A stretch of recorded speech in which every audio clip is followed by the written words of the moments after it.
بسم الله الرحمن الرحيم الحمد لله رب العالمين والصلاة والسلام على أشرف المرسلين نبينا محمد وآله وصحبه وسلم. أيها المجموعات السلام عليكم ورحمة الله وبركاته. والله تعالى تيغان دنچو دغا الله دغاني الله تيغا الله تيغا غرا سون كوي او سون قصون دي لنكي او سون قصو واهلوندي الله ديما ndama gemen kamma fare pejiranga hojana kama nagate tan nagate arsena bane nange ma avero kaso atampilendo karago nongo nangere wojana hille aro tampilanci nanga donc alla tegana halla gara son kaso gorenga hagara koye ono naga nenciti ona batungo ne gabonde mo siri baten qablancu na auto sallenga na filancallo na filancallonga na daga wara allah hinkongo qur'ana qarango na daga saragende golle sirnyange donc ono na nenciti sereso hango katna patengo wasene golle be kama nan naga nenciti kenga serebe gara kuy men so dabar nagade nan naga nenciti hanna ho dabar golle se ko damben jode allanda sumenga allanda ne ondo suka mantenda allanda nyoda ngane golle raganto ya rabbe kanu naga sukuni wa sallo o fatawanunga sarogorno fatawanunga lenki ona nawarende ada kunyende ona ken jonke kato mara nyagarunga kare kille kama waare yagaru ho kago nyagaru o waare ore nyagaru donc hana ndaga mara nyagarunga ona nawarende jonke katya Allah taala tigande na maga gemen palle hado nan challa nabi maga kisendo ne manga hangala kenga bonde nabi dangan hade ka don ko ade sahaba nunga hado soro soka toke de bate soron tawon kamma ona nawarende ngala katya ya nawarende ngoy gon kadangani yana naga hono ko bon hegeretine kana nawarende kare kengo kato o mare nyagarunga ke kato ka gu nyagarunga ke kato re nyagarunga son kasake no gonde nyo golle ngam sere yangille fajiru nga na sogore nga na konda bare donc en ko tenne gade na o de gel har la gasaranga na salla gade kunta tawno nganyel ke ngati nga hukun kunta hoya kunta do rangolle set kunya tampintene yancike yana do soron kompolla ko nga yana hoturnu ngem dendenga yana hoturnu ngem dendenga donc o golle nga mo sire donc son kaso ke no gonde donc wakati so golle nga son kaso ngade ken ka golle nam po monta wakati ko to nga hona nawarinde nga hona gara rakatya allah ndo ma gara nyagaro hoka ko nyagaro holla nyagaro hallande baraje khairya hallande baraje khairya hallante kuma itanke tampe musanga ya rabet hallante kuma itampe ke musanga hawa kane ona ko nyande hado kare ko nyande kare ken ka to ma nyagaro nyalenke hallando daga sumul laga ya rabbe ken nange halle tirnu no be no ko kitengorere nanti angana hono yogo da agno yogo ngana daga sujudi nga itengen takinya munyenga donc ken nanti ken ka kite nakamo tenge kinya nga munyenga ado nugunne yala kunchuni bane ba nugunne kinya nga munyenga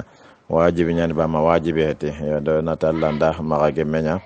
donc hallando magage mne sawaba nga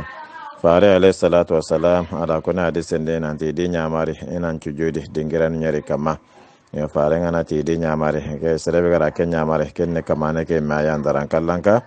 ntallahu taala da fareng nyamare hancu jidi dingiran nyeri kama nanke aga faren dikitelle tengenga hakore kata nunnenga ya kenda ko nunne ado tenge sune bane kuncu ngana da sujudi wajibi nyanan kama kuncu nan kenyan unyenga ankitende garo ko hille kanan tawo unyenga hankurungun ka bompille ya kanan tawo unyenga antan de garo ko hille ala tandere nyugo ko ille donc go ga traful qadamain ko kanan daga tawo nyenga donc ko no ko hillo tam tandero nyugo ko ille mana tambe ko ille tandero nyugo ko ille ko ado kurungum pille ado degaron pille kunya hillo kunya tumo donc nonne atenge ado nonne kenya nyero denga donc kembera ngana daga sujudi makusunan tawo nyenga ya gandage mazhab maliki ganko ma kunda nona loyenga ngunyanga kunda kenja te sunna nya honda tengel loyeke ngunyanga da kenya jate farlanga ila nona nga da jate sunna nya ya kenjo kama ke hadise sabu dangane donc ngana da sujudi annando do tan nona nan kenya ngunyanga nona nan kenya ngunyanga magan tengen bane taxu ŋuñenga hango noxonen toqono adi seke sabudangani donc allando maxa gemunde so sallananga hannan killen toxo kende moxo sire tendeni hillande ɓe go kittengore nanti yala angana ñintenci anda ñin kollanci walla anda yetti binnunci walla andan sigeñen kutu alalla burununu qoaba man walla sedni ñagaman qollendi ma sariya ndamani kono kun xibarendi yonati kuxone sariya ma hoho duran kono ku xibarendi kebe kanani wa ñimme maxatanni hango ken dabarni angana ñin kolla ñin tenci walla yintu binnu walla segeño angani kutu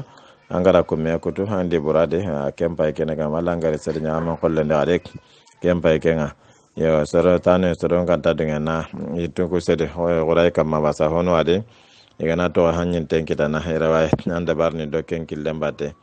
kenya sabara soro be no gama dingena sedi no kunju partout imana na do ken nuqa kamma ko imana na do ken nuqa kamma kenga naga he yo donc angari sedi ñagaman qolle di bat mande sedi manda boru mem sare ma basero ke ho so hanga ho dabari angan cuganden no gonde kenya ngolle de oterne ni sikani ngerat mara ñogo nga hada terne na ñantanga nati la ilaha illallah wahdahu la sharika lahu lahul mulku wa lahul hamdu wa huwa ala kulli shay'in qadir adanga la ilaha illallah wahdahu la sharika lahu lahul mulku wa lahul hamdu yuhyi wa yumitu bi yadihi alkhair wa huwa ala kulli shay'in qadir ala nan to ko dangun hille din farabi cinna be godo mena kenga ne bi yadihi alkhair yuhyi wa yumitu bi yadihi alkhair wa huwa ala kulli shay'in qadir kenya ni na gadde farabi cinna yona to kenta hodoran torno angara ho kone kodi hasu sirenne angara ho kone kodi hasu sirenne ne kone rankade serebe gana katine kone suguban palleta tammo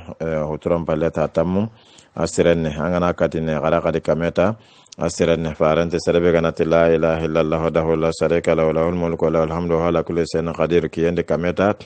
kame hisire sahinandangane kame hebre kengo buru kanandangane ango tangene setane aken ko tammo mancho setane ranta kiñananga setane ranta katnan kiñanga donc ke gani tangaro ho goreat silamin dangane donc silamin tangaro ho goreni silamin dangane ado arin gata gadangana te subhanallah alhamdulillah la ilaha illallah wallahu akbar wala hawla wala quwwata illa billah maghfirli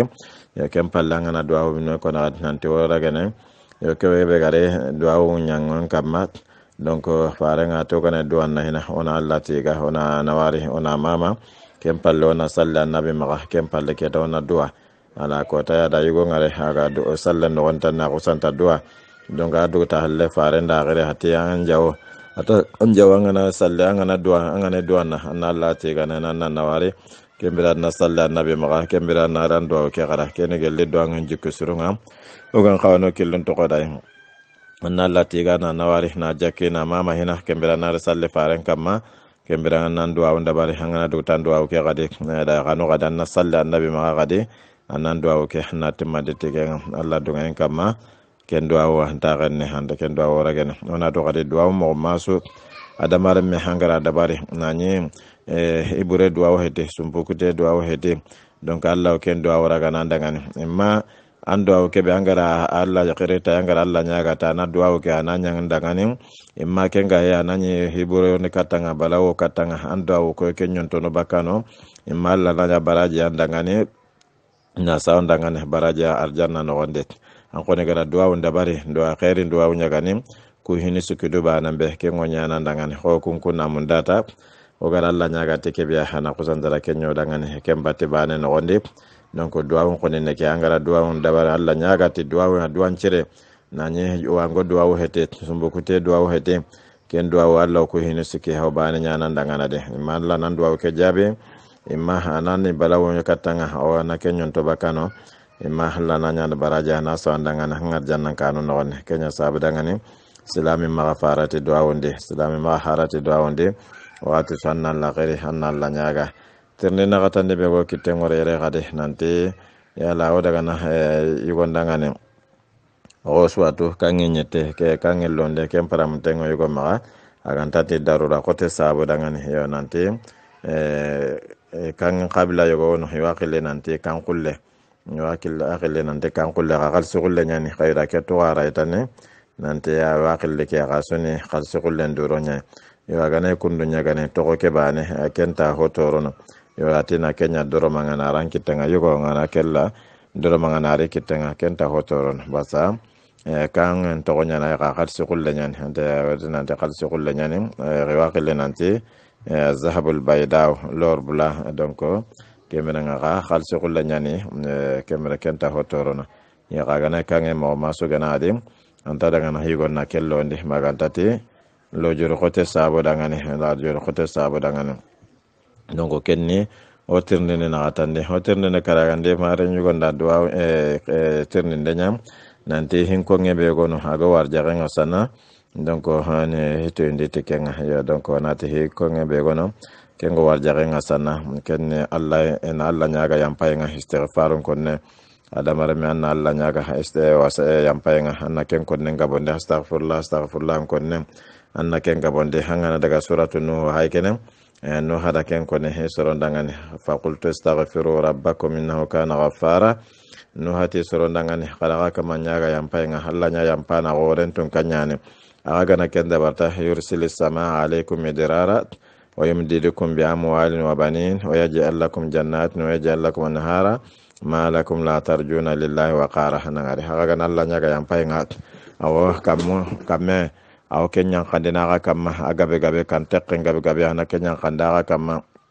ana ga jidi tille nyugo nga lemmen po gabe ado na ngallum po gabe ana kenya ga daga yimdidukum bi amwalin wa banina na ga jidi tinna bure ado lemmu nga hana na ngallu nya ga daga ni ana wala lakku nya ga daga ni igo wurnu haga na ngallu no gonde mana sabura ga ganta ya allah nya ga na aga ganta daron ta go sabatinde na allah daga ni kenna ma gadet no to ana gore qadi al-hasan basari ko tay hora nyaga nante warjagan ko to nga hada istighfaru ka kina nan tan daga Allah nyaga istighfaru nga andaga istighfaru ko nenga bonde ho gara nya ho gari kata nanti lemme nyang ko timaga ada istighfaru ken ko na daga ne atan daga kenya ko ne kundi menum suro hille masiko hore ne qallen ko ne ho qallen tabana ada istighfaru ka kini suka mantenga kemen ku daga halle da tirnim iti kuranterne ke angen da ke istighfara kini su hati yabo agama Allah dale mugo suratu nuh dibat agate faqultu astaghfiru rabbakum innahu kana ghaffara nandaga wara aya ke daga ron hegara ko benu koni ala emere nuh hada ke ko ne suro nanti Allah nyaga yam payngat e gana kenya ta haw kan te kenya kanine kam ane jiriti nabure hado lemmo ana na ko gallu nyodan hana wara laqu ane nyedangani kemene warjaga ngana koto kamma ona allah istighfar ona ken konnen gabondi astaghfirullah ona ken konnen gabondi ari hadis ne gad nan desrebe ngana allah jami istighfar ke konnen ango kota sodi allah wa hijru ayana ndangani aga lire sodi allah hawa wasa nyana ndangana de hawa ngar jagan dingira be gade ankillo gantade kemene astaghfirullah konnen ona ken gabondi wakati ndambencho kamma o tirninde ñerunden kadi nanti yala o daga nanda hanna janaba nga na kenya kete sabu ne ngaba yonati kebe kan hogem tenga serena ngani hanna janaba nya kete ji simple ke kundunga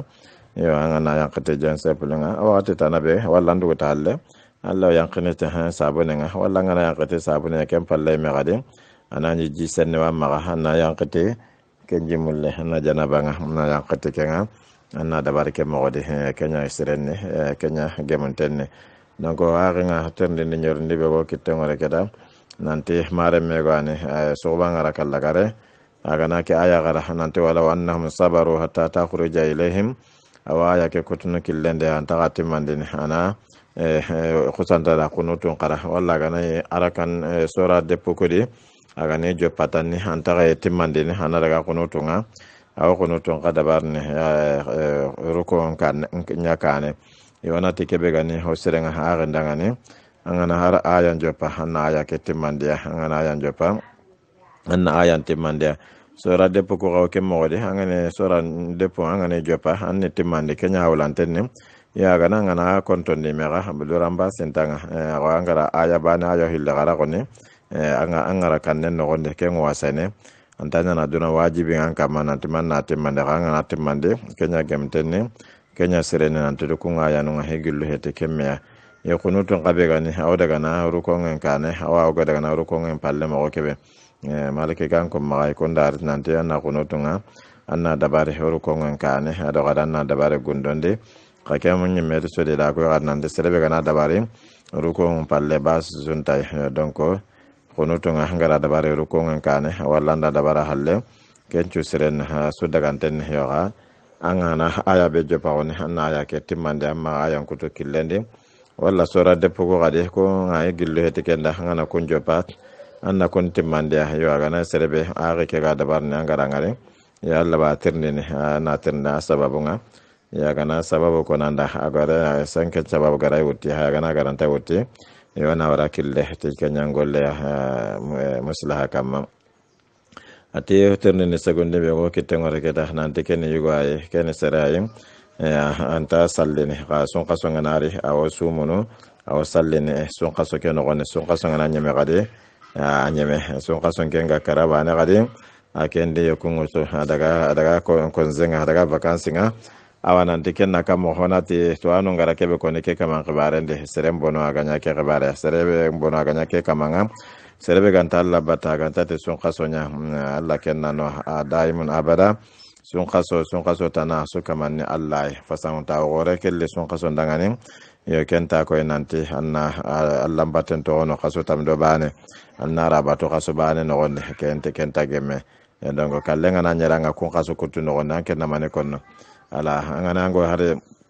anganta ango sun khaso chumono anganta sallini me silami hetanga to anon de gancha hanten kama resu anganta salle nangara sallen to ono de tuge kama donc silami hetanga ka hirnya na kama nga tajatene silami no gonde serbe